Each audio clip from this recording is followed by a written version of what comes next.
capítulo 2 da carta aos Efésios é um dos textos mais ricos da Bíblia sobre a salvação pela graça, a nova vida em Cristo e a unidade e edificação da Igreja de Jesus. Nós podemos dividir em duas sessões. A primeira, do verso 1 até o verso de número 10, onde o apóstolo Paulo apresenta a manifestação gloriosa da graça de Deus na salvação dos pecadores. Do verso 11 até o verso 22, nós vemos Deus salvando os pecadores e os unindo em um só povo, mediante a cruz de Cristo. Na primeira sessão, que vai dos versos 1 ao verso 10, onde Paulo enfatiza a gloriosa graça de Deus na salvação do pecador, nós podemos dividir esse trecho em três partes. A primeira vai do verso 1 até o verso 3, onde o apóstolo Paulo mostra a condição miserável do homem pecador sem Cristo. Nós vamos ver lá, o apóstolo Paulo expressa a condição do homem como alguém que está morto. Versículo de número 1 diz que antes de Cristo, eles estavam mortos em seus pecados, mortos espiritualmente, mortos em seus delitos. A palavra grega ali para delitos e pecados significa alguém totalmente morto espiritualmente. E o texto vai dizer que dentro dessa realidade de morte espiritual, eles estavam vivendo sob a influência do mundo, que é esse sistema corrompido, pecaminoso e perverso, pois o texto diz que estes que estão mortos em pecados vivem de acordo ou vivem moldando-se ao mundo, a esse sistema corrupto. E não apenas isso, o texto mostra que eles estão sob o poder de Satanás. O texto diz que eles andam segundo o príncipe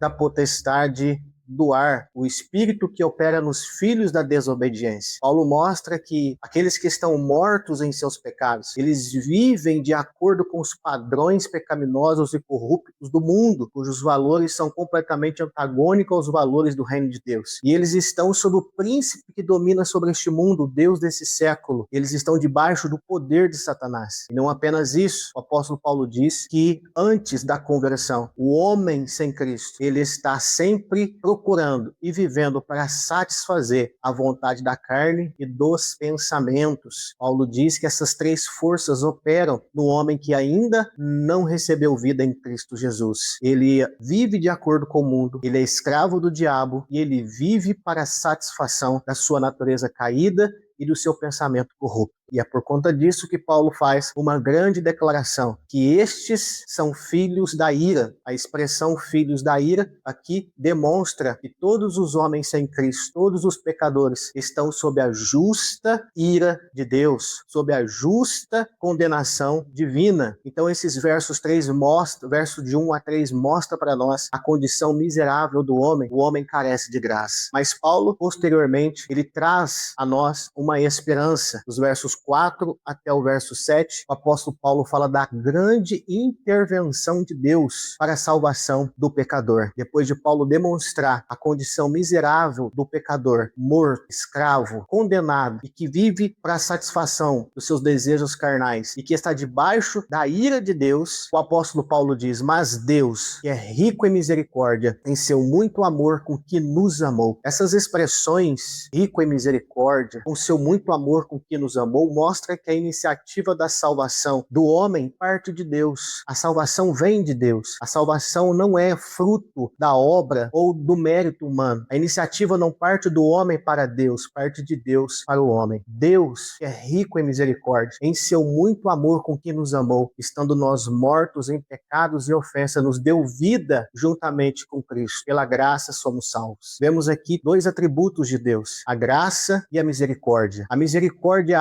age suspendendo o juízo que nós merecíamos, e a graça age nos concedendo a salvação que nós não merecíamos. A misericórdia quita a nossa dívida e a graça agrega vida e nos reconcilia com Deus. Então nós vemos que o apóstolo Paulo, ele fala sobre a magnífica graça de Deus quando aplicada no coração do homem, porque ele diz que quando essa graça o alcança, une ela a Cristo e então ela sai da morte para a vida. O apóstolo Paulo destaca três ações divinas aqui neste texto. Primeiro, ele nos vivificou com Cristo. Segundo, ele nos ressuscitou com Cristo. E terceiro, ele nos fez assentar nos lugares celestiais em Cristo Jesus, mostrando que quando nos convertemos, nós somos unidos à morte, ressurreição e exaltação e glorificação em Cristo. Então nós somos vivificados, nós ressurgimos em novidade de vida e com Cristo nos assentamos nas regiões celestiais. Então Paulo aqui mostra a aplicação da graça, é da vida ao que está morto. Esse texto mostra que o homem não está doente, o homem está morto. O homem não precisa de um band-aid para suas feridas, o homem precisa nascer de novo, ele precisa levantar-se dentre os mortos e ter vida, e esta vida está na pessoa bendita de nosso Senhor Jesus Cristo. Dos versos 8 até o verso 10, o apóstolo Paulo destaca que a salvação, ela não é pelas obras, mas ela é pela graça. Talvez o coração do texto está no verso 8, porque pela graça sois salvos mediante a fé. E isso não vem de vós, é dom de Deus. A salvação, ela é um dom de Deus. Por isso que é atribuída por graça, gratuita. E a fé não é meritória. A causa da salvação é a graça. E o instrumento e o meio pelo qual nós acessamos ela é a fé na pessoa bendita de nosso Senhor e Salvador Jesus Cristo. A palavra graça aqui no grego significa favor imerecido. O homem não contribui para a sua redenção. Esta é uma obra exclusiva de Deus. Embora nós não somos salvos pelas obras, as obras têm o seu papel e o seu lugar na vida cristã, porque nós vemos que uma graça que não transforma não é de fato uma graça bíblica. Já dizia Dietrich Bonhoeffer em seu livro Discipulado, onde ele dizia que alguém que dissesse que recebeu graça, mas não foi transformado, ele chamava isso de graça barata. A graça de Deus, ela transforma. A graça de Deus não apenas nos perdoa, ela nos santifica. Ela não apenas traz perdão, ela também traz transformação. Então nós vemos que a graça de Deus, ela nos alcança para nos transformar. Por isso que nós vemos que um dos efeitos da graça de Deus é justamente uma vida de obediência, que é o que está no versículo de número 10.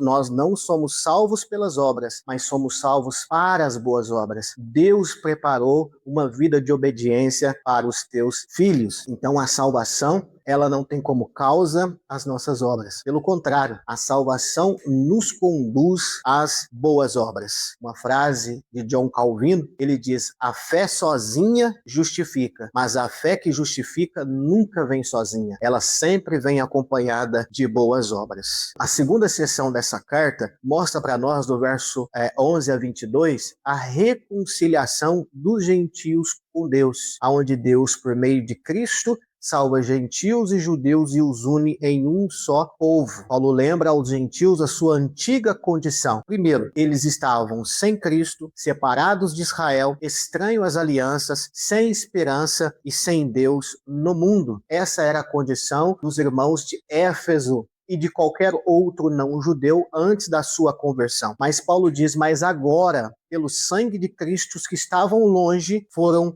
aproximados. O sangue de Cristo remove a distância entre Deus e os pecadores. Por meio de Cristo, aquele que estava longe é trazido para perto, aquele que estava separado é reconciliado, de forma que não há nenhuma pessoa tão distante que a graça de Deus não possa alcançá-la. Dos versos 14 ao verso 18, Paulo mostra que Cristo é a nossa paz, e esta paz tem a ver com a reconciliação dos pecadores com Deus e dos pecadores uns com os outros.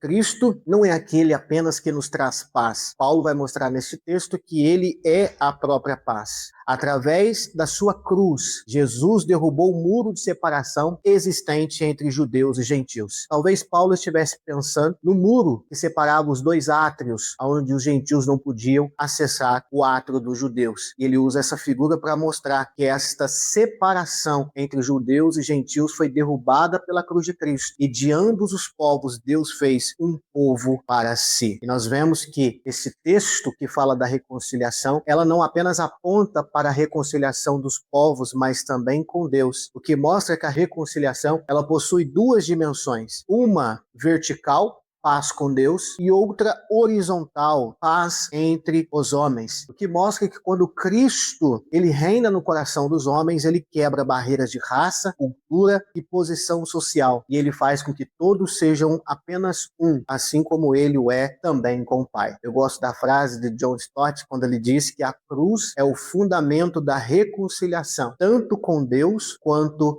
entre os homens. O Evangelho traz paz entre o pecador e Deus e também traz paz entre os homens. A última seção deste capítulo, dos versos 19 a 22, Paulo traz algumas figuras e aplica à igreja. A igreja é família, reino e templo de Deus. Paulo parte de quem eles eram, pecadores, escravos, condenados. Ele fala da graça que eles receberam, que ao receberem essa graça eles foram vivificados, eles foram unidos ao povo de Deus, e agora Paulo fala quem eles são a partir do momento em que eles se convertem. Em primeiro lugar, eles são família, segundo, eles são reino, e terceiro, eles são templo de Deus, ao que está no versículo 19 a 22. Paulo, então, ele finaliza e encerra o capítulo mostrando os privilégios dos salvos. Os crentes já não são estrangeiros nem peregrinos, eles são cidadãos do reino dos céus. Agora eles pertencem ao reino de Deus. Eles pertencem ao povo de Deus e desfrutam de todos os privilégios espirituais deste reino. Segundo,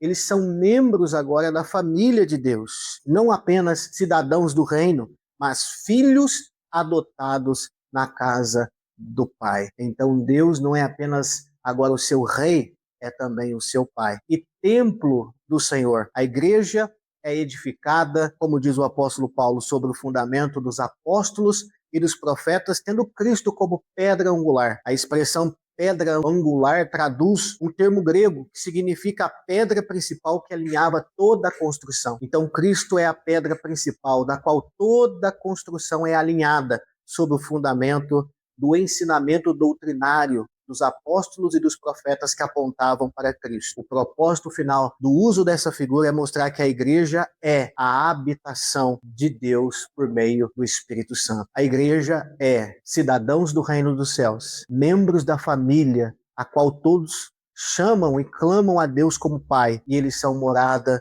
do Espírito Santo. A igreja, ela não é apenas uma organização humana, ela não é apenas uma instituição, ela é um organismo vivo. Ela é um templo onde Deus habita. Então, finalizando, Efésios 2 mostra a jornada completa da redenção, da morte para a vida. Estranhos, agora filhos. Longe, agora perto. Estávamos mortos, mas Deus nos deu vida. Estávamos longe, mas Cristo nos aproximou. Estávamos separados, mas fomos unidos em um só corpo. Estávamos sem lar, mas agora somos habitação de Deus pelo Espírito. Toda a glória da salvação pertence unicamente e exclusivamente ao Senhor, cuja graça gloriosa transforma pecadores em santos e faz da igreja o seu santo templo. Que verdades gloriosas! Esse texto mostra para nós que, em última análise, a graça de Deus age de forma soberana na vida dos pecadores. Esse texto mostra a necessidade da graça. Éramos pecadores e mortos em nossos pecados. Mostra a aplicação da graça. Pela graça somos salvos. Mostra o resultado da graça. Vida transformada. Deus fez para si um povo. Agora nós somos cidadãos dos céus, membros de sua família e templo para a morada do Espírito Santo. Que verdade gloriosa. Espero que este texto ajude você a compreender melhor toda a trajetória da redenção e como que Deus em Cristo nos transformou. Curta, comente, compartilhe, se inscreva. Deus abençoe a sua vida.